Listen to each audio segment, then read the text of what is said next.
Hi everybody! Then I saw Mad Max Fury Road, and this was definitely way out of my comfort zone. It was something totally different, but I liked it. I thought it was good. It's exhausting. Like, you leave the theater and you're just like, holy cow. Because it never lets you breathe. It never gives you a moment to say, oh, and get some story. And I mean, maybe that's a weakness of it, but it's just so a part of the movie that I don't really think it's a weakness that much as it is just that kind of genre, that kind of movie. And it doesn't have strong characters as far as the character. They're not complex. They're just kind of all tough people.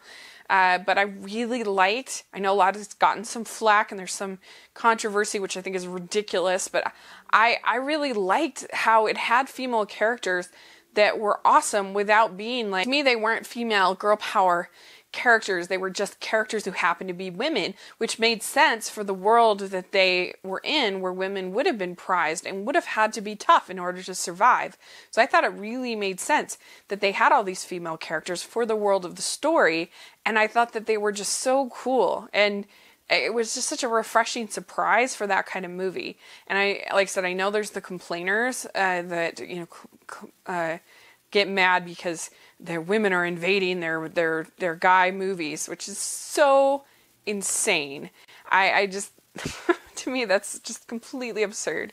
That we're part of the population too. I don't think it should be invading. When guys have James Bond, Star Wars, Harry Potter, Lord of the Rings, Marvel, DC, Sherlock Holmes, every other franchise you can think of is led and mostly carried by men. And so the fact that some people are complaining because in a Mad Max movie there's some women that are awesome is completely absurd and ridiculous. So that's my feeling on that. But anyway, back to the movie. I just thought it was so intense and an experience and very visceral and very artistic. But to me, it's more, it is violent, but it's more of a war movie than anything else. Because, like, to me, there's a difference between what I call personal violence, where people are, stabbing and shooting each other one-on-one, versus battle violence, where it's a whole, battle, and there's various violence going on within the battle.